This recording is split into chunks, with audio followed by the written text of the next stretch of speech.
Bonjour et bienvenue. Alors, quelle est la ressource la plus précieuse pour une entreprise? Si on pense tout de suite à l'argent, en fait, on se trompe. Le vrai trésor aujourd'hui, c'est le temps. Et dans cette analyse, on va voir ensemble comment l'automatisation et l'IA peuvent justement nous aider à reconquérir chaque minute. Cette phrase, elle dit tout. Elle nous oblige à changer complètement de perspective. Aujourd'hui, ce qui compte vraiment, ce n'est plus la taille du compte en banque, mais plutôt la capacité à être agile, à agir vite et bien. Savoir optimiser chaque minute, c'est vraiment ça, le nouveau marqueur de réussite.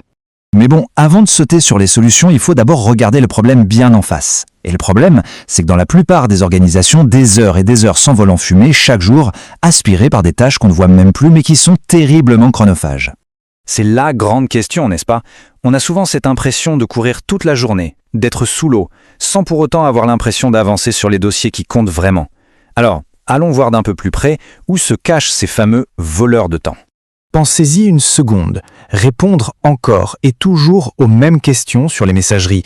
Entrer à la main des contacts dans un fichier Excel. Passer des heures à compiler des rapports. Prises une par une, ces tâches semblent petites, presque insignifiantes.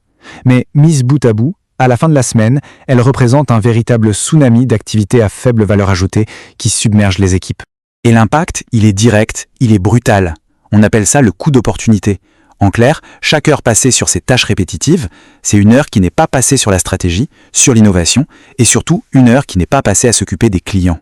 Allez, la bonne nouvelle dans tout ça, c'est qu'une solution vraiment puissante existe pour inverser la tendance. Alors voyons maintenant comment on peut commencer à regagner tout ce temps précieux grâce à ce qu'on appelle l'automatisation intelligente. Alors là, attention, c'est un point absolument crucial à bien comprendre. Quand on parle d'automatisation, le but n'est pas du tout de remplacer les gens par des robots. Non. L'idée, c'est de les libérer des tâches ingrates et répétitives pour qu'ils puissent enfin se concentrer sur ce que l'humain fait de mieux. Réfléchir, créer et interagir. Et concrètement, ça ressemble à quoi?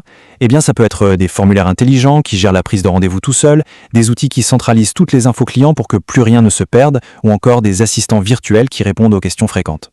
En fait, chaque ligne qu'on voit ici est une réponse directe à un des problèmes qu'on a vus juste avant. Prenons un exemple avec des chiffres, c'est encore plus parlant. Un chatbot, quand il est bien paramétré, peut gérer jusqu'à 70% des demandes clients les plus courantes. Imaginez le temps que ça libère pour les équipes. Elles peuvent enfin se consacrer aux 30% de cas plus complexes, là où leur expertise humaine fait toute la différence. Ok, donc si on a bien compris que l'automatisation est la solution, alors il faut voir l'intelligence artificielle comme le turbo qu'on ajoute au moteur.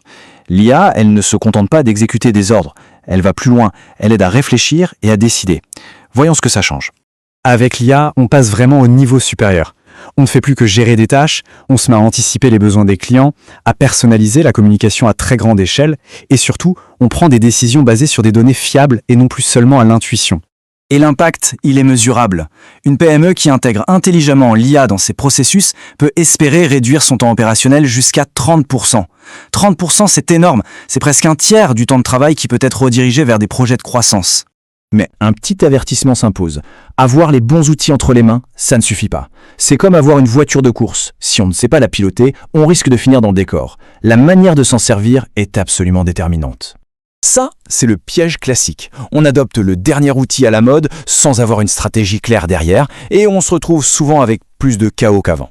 Résultat, des logiciels super compliqués que personne n'utilise et le problème de départ, lui, il est toujours là. La clé du succès, c'est donc une approche bien structurée.